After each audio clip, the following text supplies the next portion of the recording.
Hi, everybody. This is Dr. Michael Miyazaki again, and we're really excited to bring another interview to everybody. This is Garrett Caldwell, CEO of Core Dental Laboratory and the Pacific Aesthetic Continuum.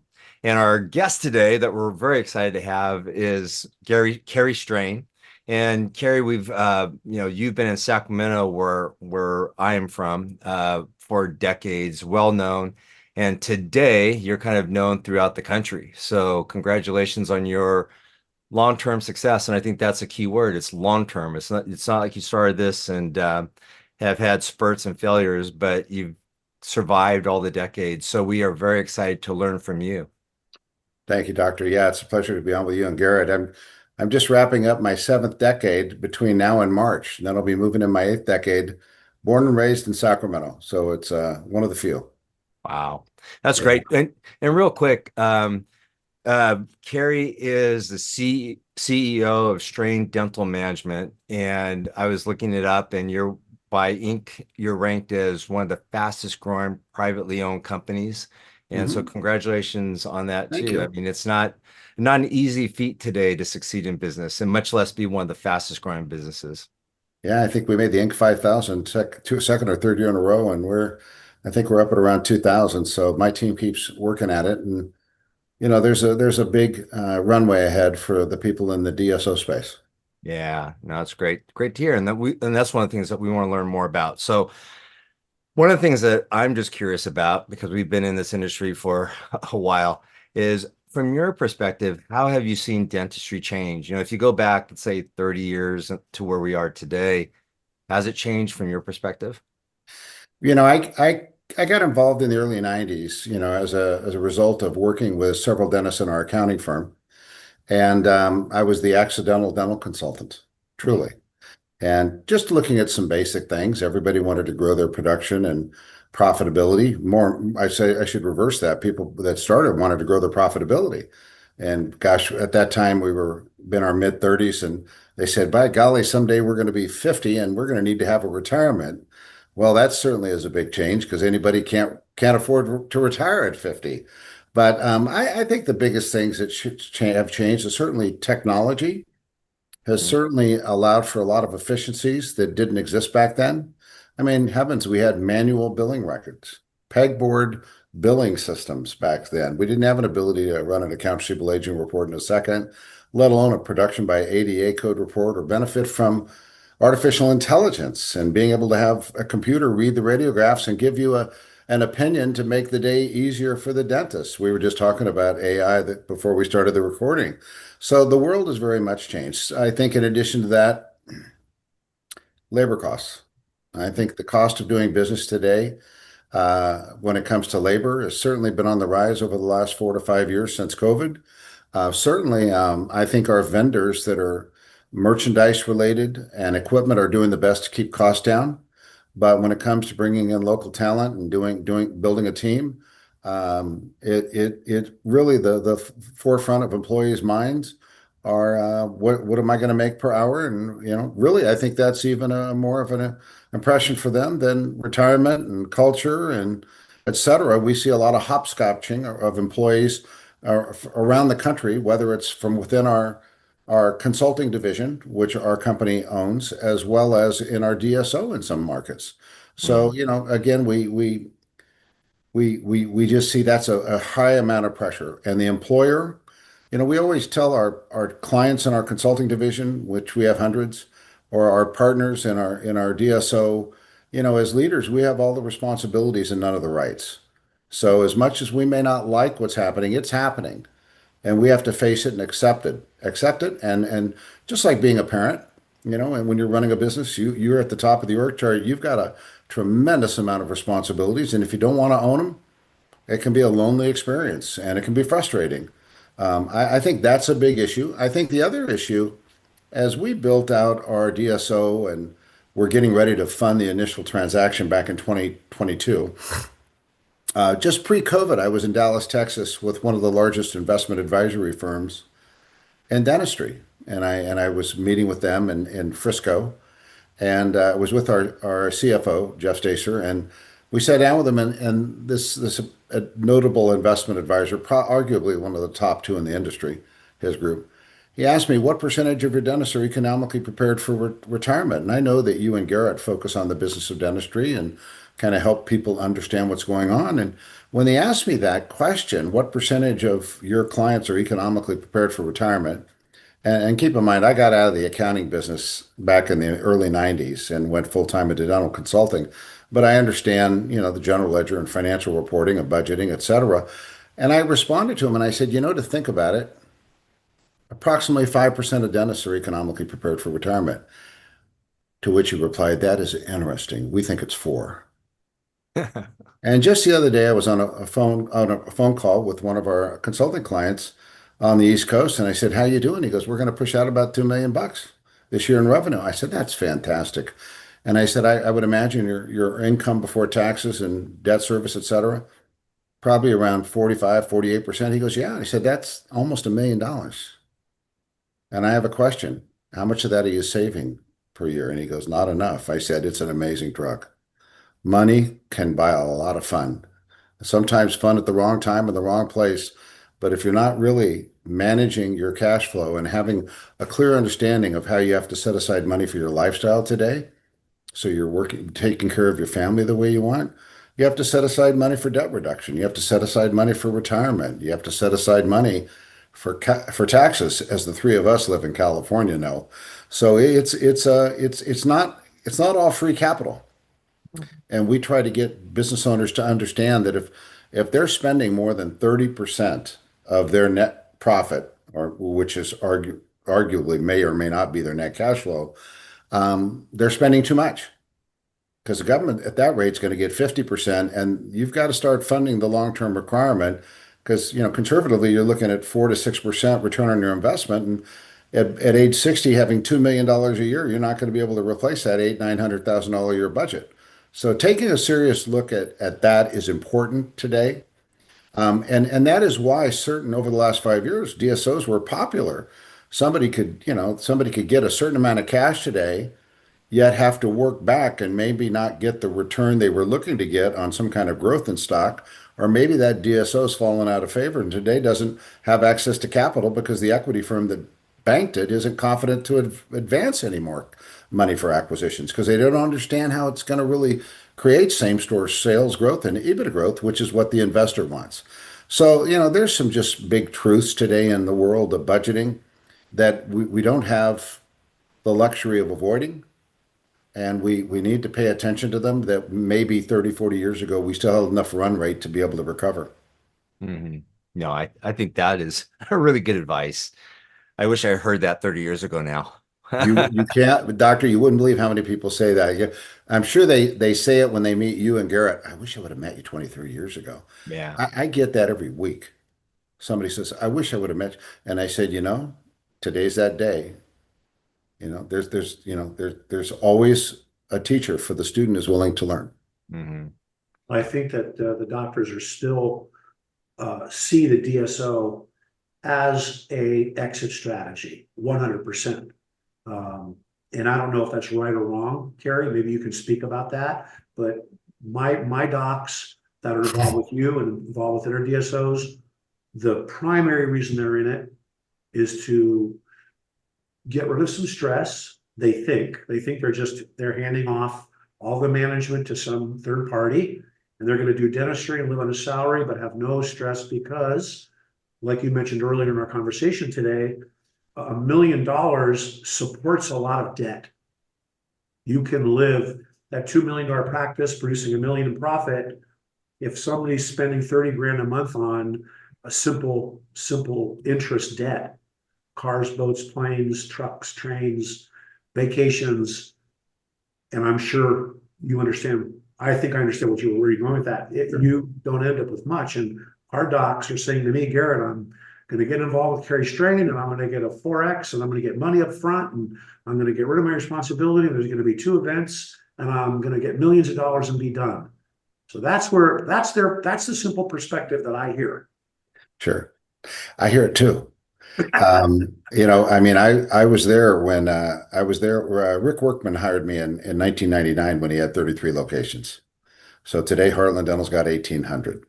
And we worked together for several years. And I can tell you about private equity firms that were there with us. I can tell you about large DSOs, small DSOs, and the work we've had to do.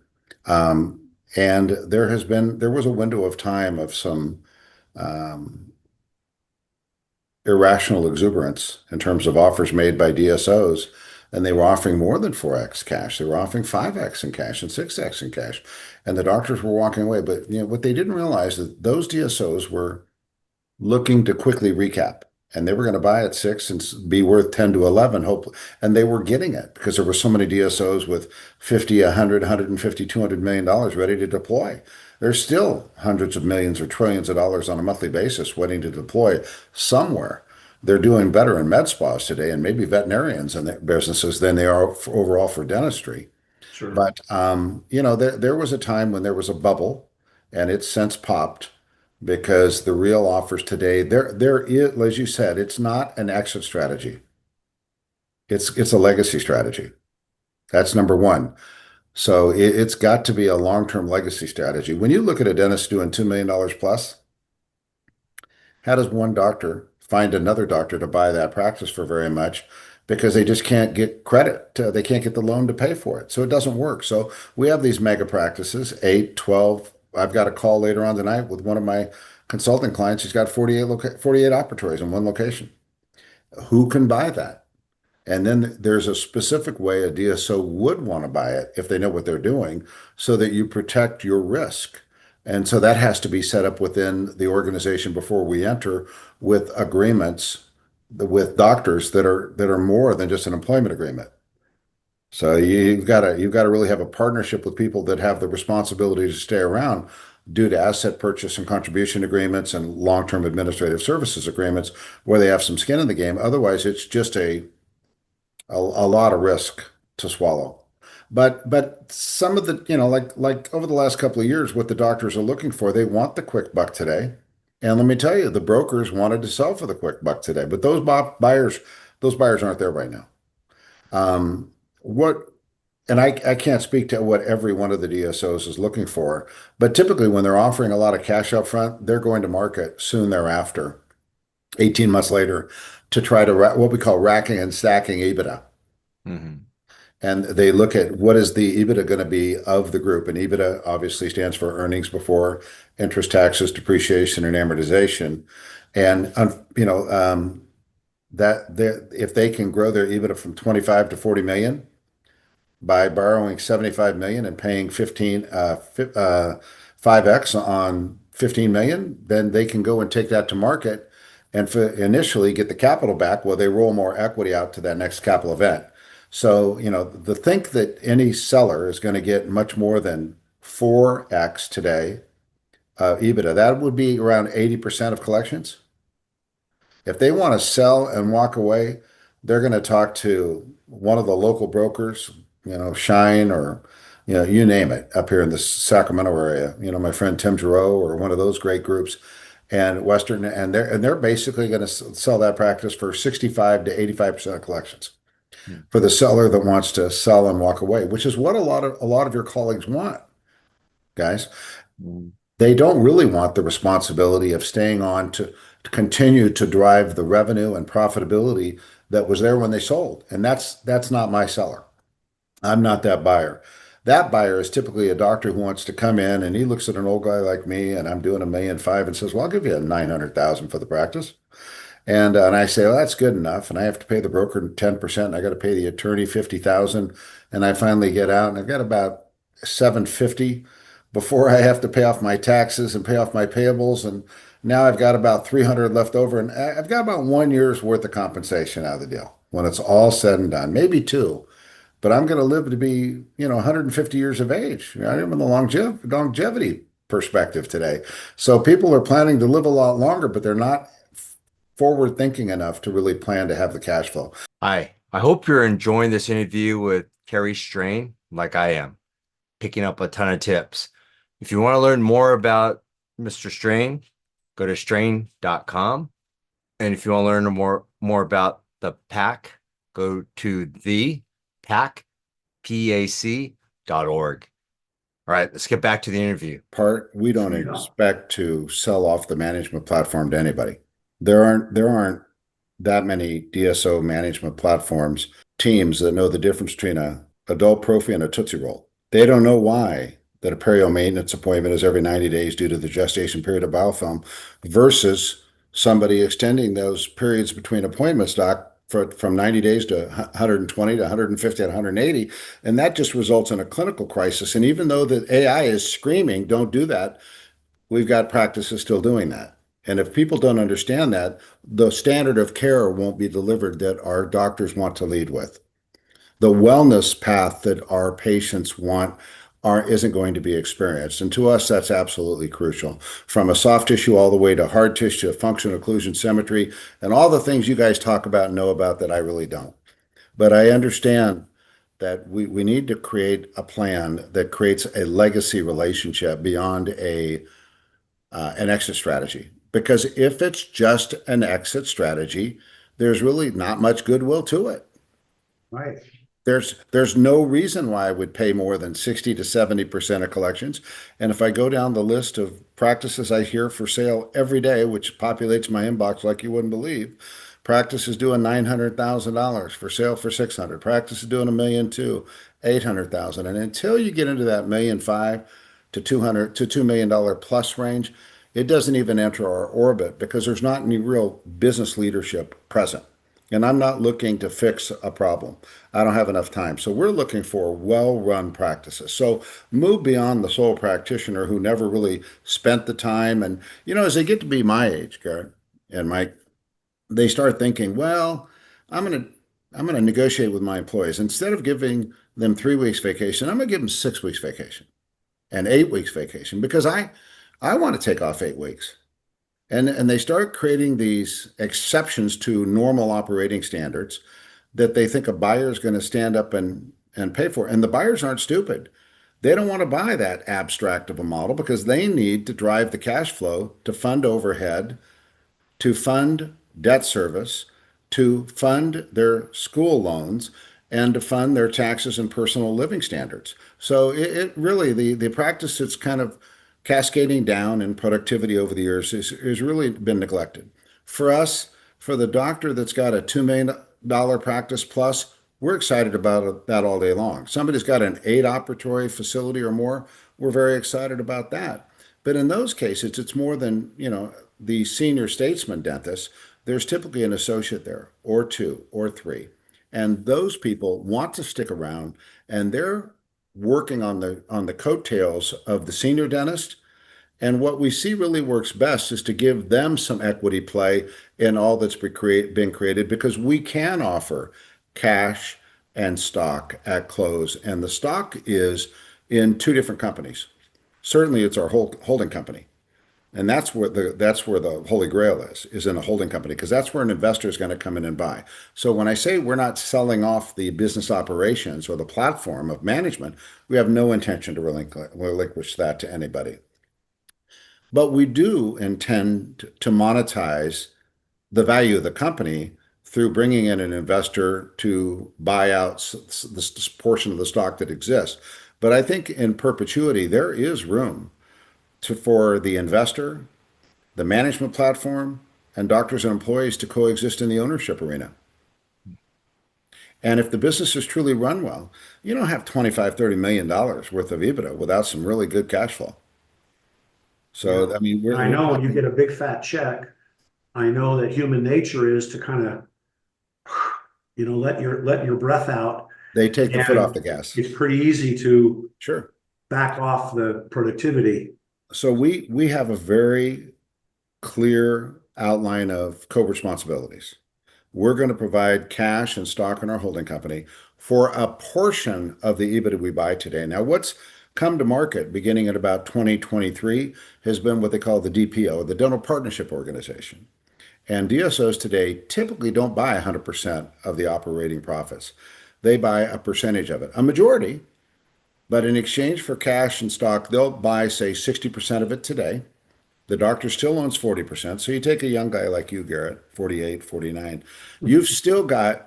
You look great, both of you. You Yeah, still man, got there you with still you, got Kerry. access to we call it three buckets of money to pull from. Number one, you're going to have what we call your associate compensation equivalent. You're going to make 30% of the net production that you generate. That's very typical percentage. It can move up or down slightly, but I'd say overall 98% of it's pretty standard. So if you're producing $1.5 million, there's 450. You're going to get that as a W-2 employee. No exceptions. Anybody makes an exception, you're just inviting an IRS audit. So just stay with what's true and follow your CPA firm's advice as we do. Then you own 40% of the EBITDA. You haven't sold that off yet. So now you have through the K1 of the sub DSO partnership, the partnership between the DSO and the doctor, you have an operating distribution of 40% of the EBITDA. EBITDA goes up, you make more money. EBITDA goes down, you make less money. So, that's how the doctors today maintain the cash flow that they need. And alas, they have based on the initial transaction where they got some cash and stock for the portion of the EBITDA they sold. Let me just turn that into an equation for you. If somebody gets a 7x total multiple on the portion of the EBITDA they sell, and let's say they had $1 million worth of EBITDA, and they sold off 60% of it.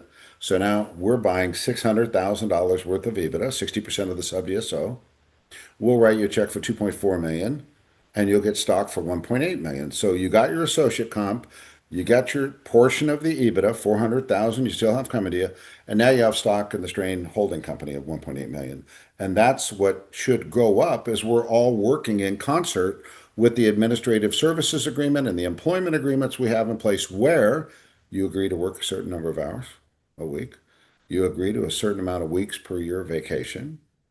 You agreed to being the clinical director because we like the way you lay things down. You continue to be the leader to solve on-site business issues and communicate with us while we provide you with the facility that we acquired from you, your personal property and the other intangible items that are on your list of assets, and also the goodwill that we bought as part of the transaction. And then, of course, we provide all the administrative employees that now work for Straine so that creates justification to be able to provide the full management services from the on-site and then the people at our support group. We have close to 30 employees on our University Avenue building in Sacramento that are providing support, whether it's IT, HR, recruiting, social media, bookkeeping, procurement. It goes on from there. Operations, Straine consulting, the full enchilada, if you will. We provide it in ways that I think are really the highest level in the market. And so they're getting the support of that, but there's still specific things we want Dr. Miyazaki, or in the case of Dr. Caldwell, to do.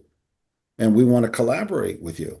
And if we have some team members that aren't performing, we want to help create a personal improvement plan for them so they can perform and remain part of the team. So there's a way to make it quite synergistic and still generate income for the partner, the doctor, while leveraging off some of the value in the whole company if they really believe that the whole company is the best whole company or the best DSO for them to partner with, and if the market continues to perform.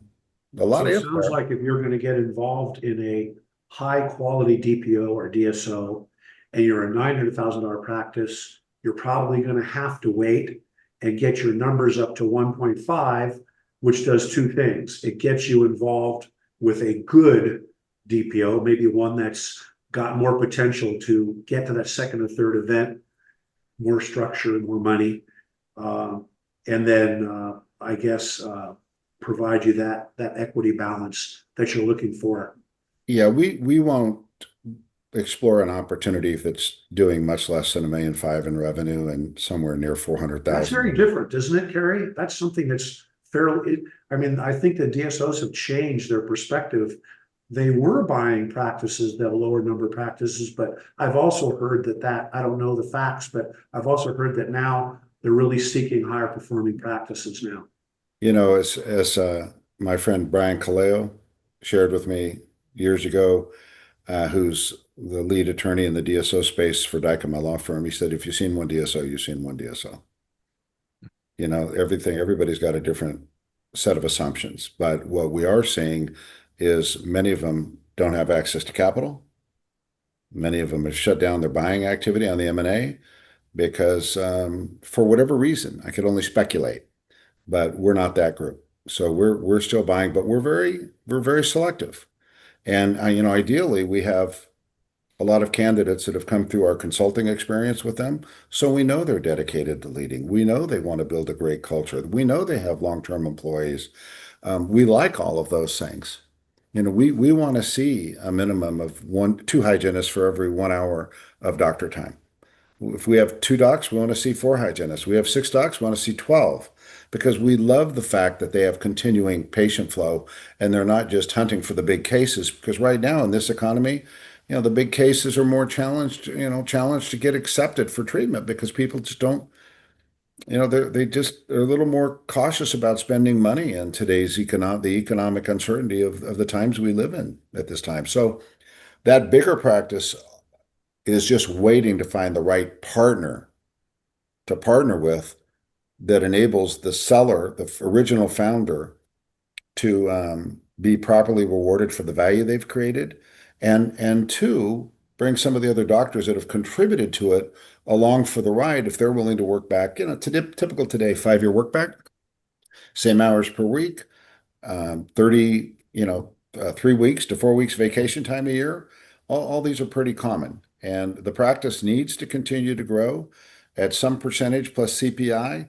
Otherwise, it's not going to outrun the overhead that has been going. And to me, a 5-year work back seems like a short runway for the DSO. The Lewis supply was, It used to be 3, then now it's gone to 5. And today I just heard of a model where it's approaching 10 years, depending on certain equity involvement. that makes more sense to me.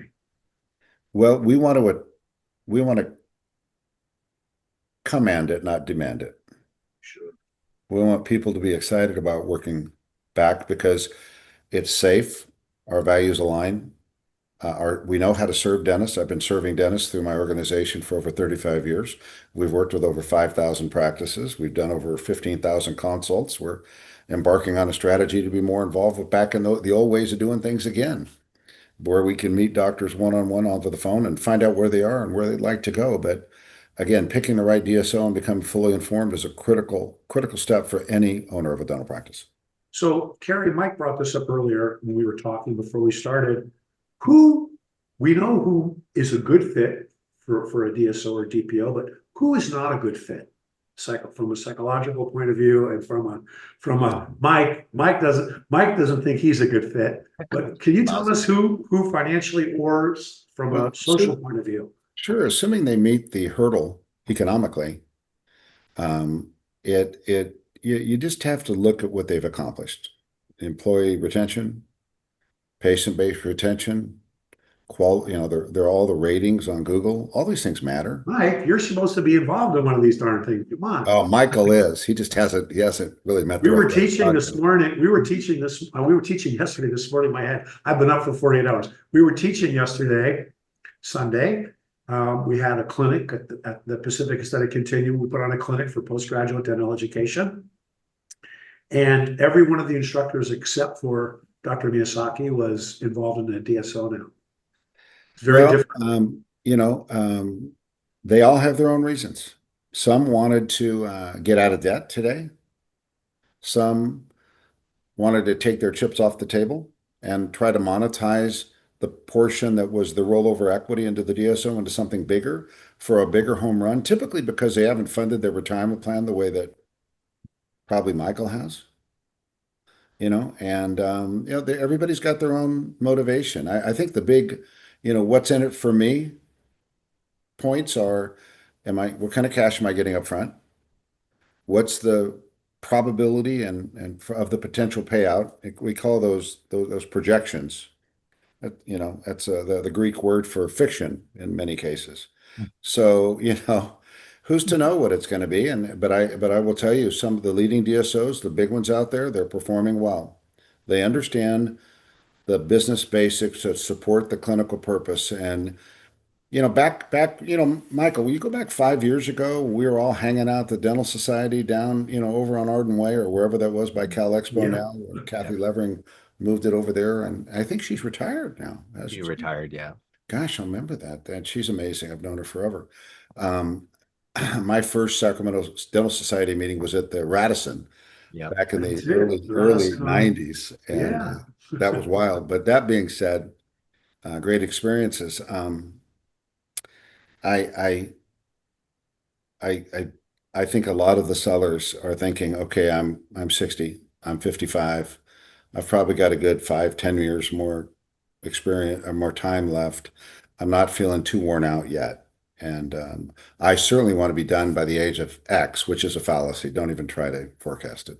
Just plan on continuing to work. But they took a certain amount of cash off the table, and that makes everybody happy. They can fund that college debt they've got. They maybe pay off the cabin up at Tahoe or the place down at Aptus or wherever they are. And buy that plane they wanted a twin engine Baron, or they wanted to buy shares at NetJets, and they can do that and breathe and kind of go, I won, but it's not enough. So they're running the risk of the investment in the DSO, and I hope it pays off for them. And I hope it's a great firm, if not ours. And there's work to be done, whether you're trying to set up your own dental support organization or not, and there are standards that have to be met. But that future is untold. But as I was just telling one of my partners in Louisiana earlier today, I said, it's the work you're doing from this point forward that is going to be creating the value, not the work that you did the first 3 years. I said, you've got you've made certain agreements with us to do X in exchange for Y, and let's just keep doing them because that's what an investor is going to want to see to invest and buy a position of our company. A, that's the initial thought of a capital event or sale of part of the stock. But B, to provide us capital to grow from that level on to the next level, just like you can read about at on online with Heartland. I think they've been very transparent about their journey from the Ontario Teachers Province Retirement Fund to KKR to everything else they've done. And certainly the Reuters and the rest of the media has covered it. And I think it's pretty apparent. They continue to succeed. And the ones that are trying to become the Heartland overnight, you can't microwave the development of a good business. So I have a question. Talking about DSOs, it's all good to know that with the practices that you go into consult with, I guess, how do you make them perform better? So if they're at that 900,000 mark and they're trying to work up to the 1.5, or where are some areas where just a practice that may not be involved with the DSO, so they're still trying to do it themselves to push up higher up on that hill? What do you recommend, or what do you see? Where do they have to make improvements? That's a great question. Number one, they need to come face to face with what their vision and mission is. Why is it, Michael, that our team's done over 15,000 practice analysis? Mhm. And why is that based on the existing active patient, that only 50% of them ever make it into hygiene? To me, Mhm. I look at that as a defect somewhere. When I had my accounting practice with my dad and his dad before him, and I was in business with my brother and my cousin and my uncle and so many others, if we had 1,000 tax returns to do, we did them. At the lab, you get X number of units ordered, you get them X number of units out, right, Garrett? I mean, it's just the way it is. Yet in dentistry, we prepared, as I said, thousands and thousands of what we call complementary strain practice analysis. And then that I was very instrumental in the development of the Henry Schein practice analysis in 2007 and worked with them on presenting that nationwide. And we could look at the data. You could see what somebody has.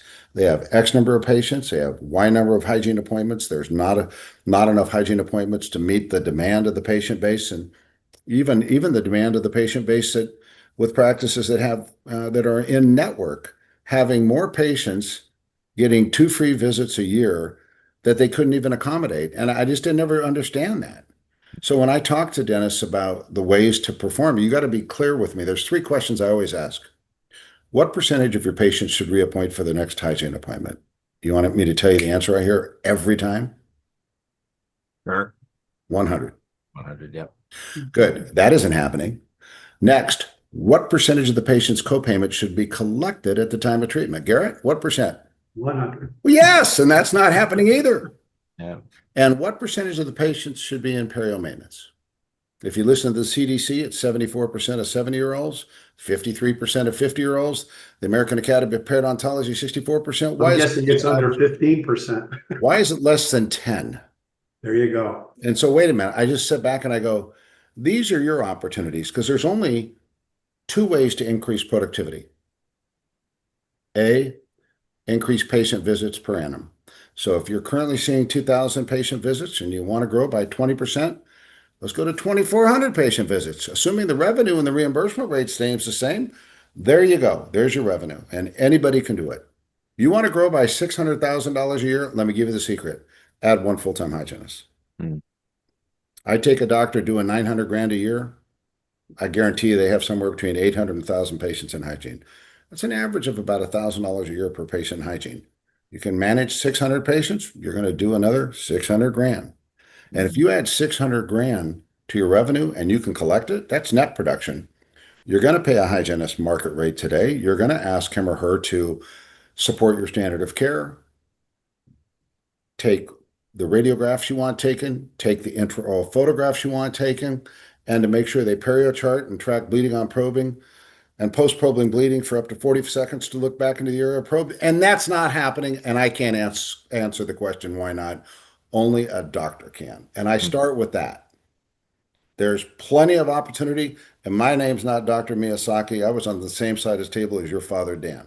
Yep. That was the accountant side of the table. We don't have a seat at the arena of clinical diagnosis. Mm-hmm. So doctors got to solve that. I can look at those three things. What percent of patients should reappoint? What percent should pay their copayment entirely? And what percent should pay in perio? And I don't even define it. I let them choose. I know if 20% of their patients are going to be in perio, that's a low percentage. But on an 8-hour day, that's 4 prophies a day and 2 perio maintenance procedures a day. And the rest of the times for SRP and maybe a child. Mm-hmm. I mean, I know the statistics. I can even tell you yesterday how many patients the practice saw that were perio conversion candidates recommended by AI. And then I look at the 20 that were candidates and they only presented treatment plans on 4. I can pinpoint that now and make people aware of the challenges that exist in how they're currently operating. That's where we start. Yeah. Then we outline the opportunities. If we'll do X, Y, and Z. I'm not asking you to work another day. I'm asking you to commit time to establishing what your philosophies are, the goals for those philosophies. Make sure that what you're giving to the business, you're going to receive in terms of economic reward as well. Don't leave yourself out. There's 3 components of what a practice owner should expect to have as a return on their investment of time and money. Number 1, they should get paid equal to what the associate makes as a percentage of their productivity. Yeah. Number 2, they should get paid to be the owner manager of their business. And number 3, if it's worth $1 million and that's an asset and they can get 6% off of it, they should get a return on their investment. Ultimately, the sum of that is what I call the return on leadership. Mm-hmm. And if you're not getting it, you have one person to blame. Yep. Yep. So I think that aligns directly with how Kerry, I think it aligns directly with what Mike and I have been talking about over the last year about blueprinting, about how do you create more dollars? You increase pricing, increase productivity, or decrease overhead. Those are the only ways. And you now have actually told us how to do that, which is fantastic. That's correct. Now, once you do those things, how do you increase revenue per visit? You really need to use a third party to find out what your fee schedule should be. Mm-hmm. And then you need to make the decision. If your capacity says, I only want to have 2 hygienists, well, then your capacity is 1,200 patients. If you've got 2,000 patients, who's benefiting in that other 800 patient pool that you can't see?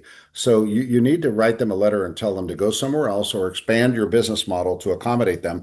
But if you're going to start fine-tuning your patient base, not to less than 2 full-time hygienists. You'll never have enough patients to keep the doctor busy. But if you're going to start moving out of, the thing is to move out of network and or raise your fees, And if somebody doesn't want to pay their bill and keep their appointment, let them go down the street. There's another dentist down the way. You can only help those that want to help themselves and value you, so they want to adhere to your policies. And number one, the policy is following your treatment plan recommendations because you care about their life. Mhm. Yeah, it's all really good. So you taught us in less than an hour how to make $600,000 more. And it's not that hard, It's not. right? And you You know, touched and then on one somebody, thing. and then somebody, Mike, somebody says to me, "Oh my God, another eight exams a day." I said, "How long are your exams taking you?" I mean, number one, you have AI today. So the AI is going to tip you off and say, look, from a Kerry standpoint, these four patients have caries. This is where we think you ought to look. Go look there. Hmm. I mean, it's like, it's what do they call the guy, a witcher? Is that what they use to go find water? And, you know, when Yeah, yeah, Yeah. I mean, you've Yeah. got AI. the Secondly, linings. I can bring you right into Pearl or Overjet, whoever you want to use, or Vidya, and we can look at what the computer says it's kind of interesting. They measure bone loss. They Hmm. list which pockets are greater than 3 millimeters. Okay, that based on the periodontal charting. Why is it that I can see 4 or 5 millimeters of measured bone loss and the pocket was never measured greater than 3 millimeters deep? The doctor's not checking something. I mean, Mike, how many exams have you done in your life? A billion?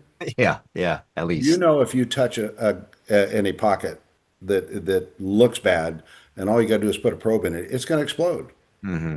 Yet we don't have hygienists using intraoral cameras that, when you started out, were what, $20,000? Now you Yeah. can get it for 250. Yeah.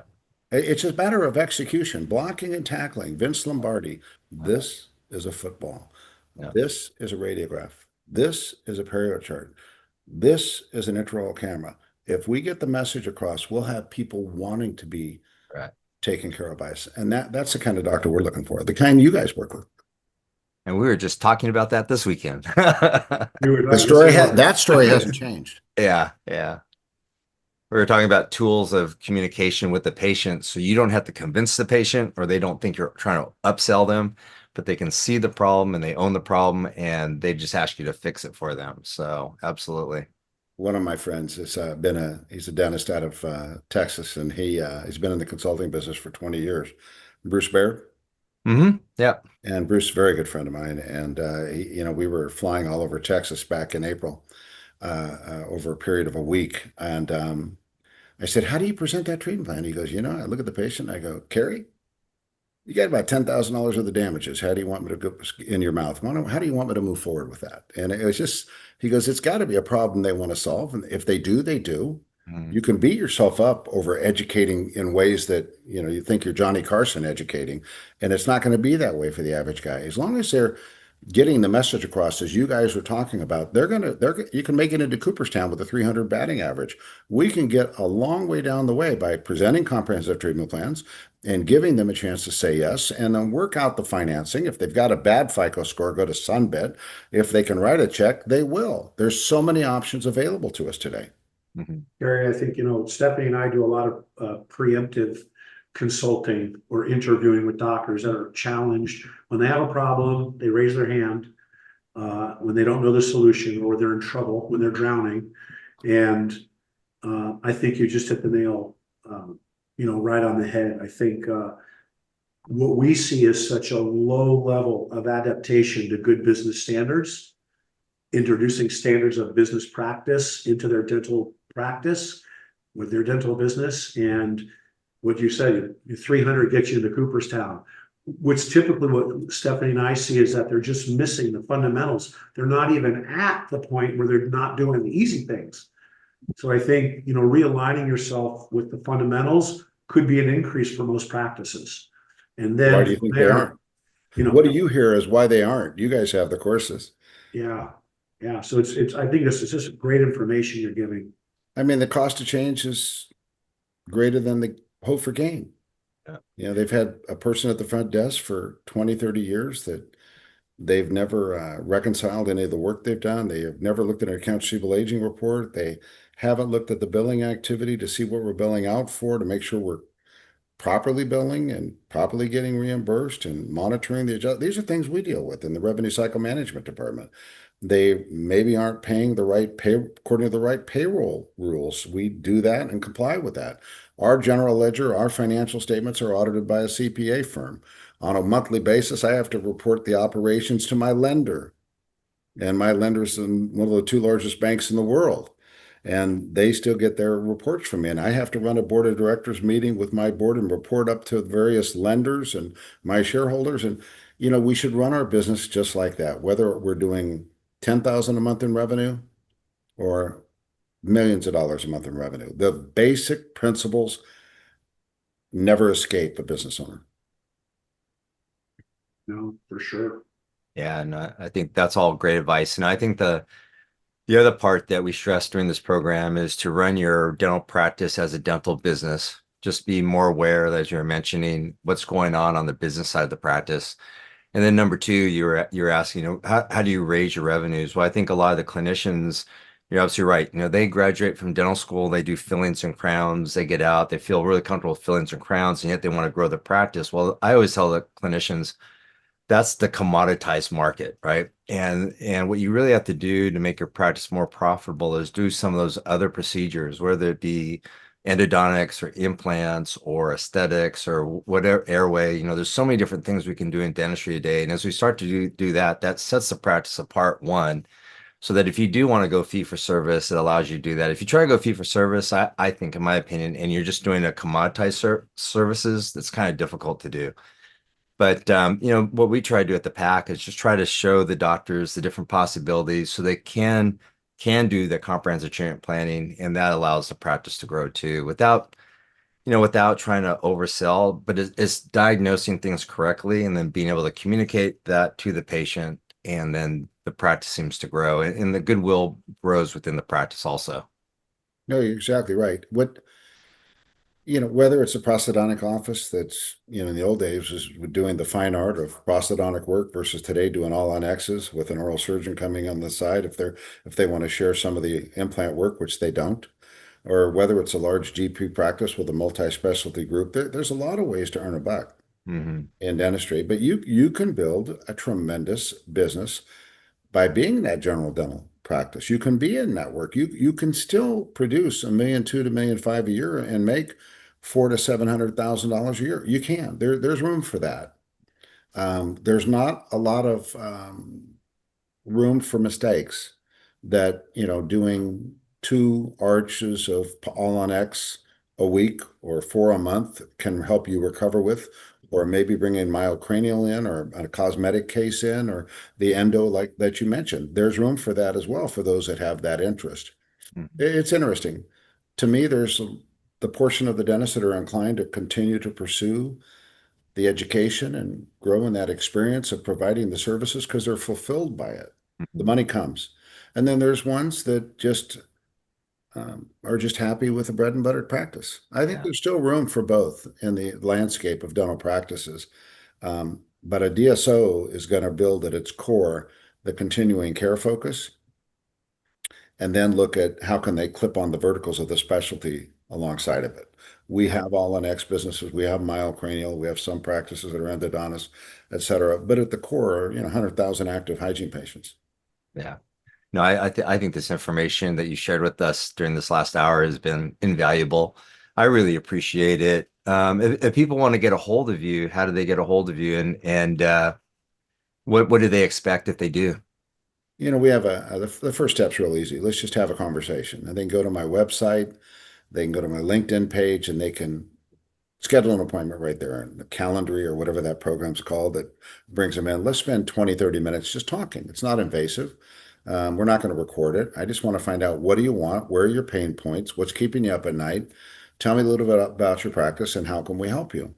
So anybody that wants to get on the phone and have 20-minute to an hour call, that doorway is wide open. We schedule those all the time just to meet people and hear what they're thinking about. You never know where it's going to go. And it may not be to come our way, but I want to give them a chance to just have an honest conversation with, based on my experience, which is a little more vast than most people's experience in the industry.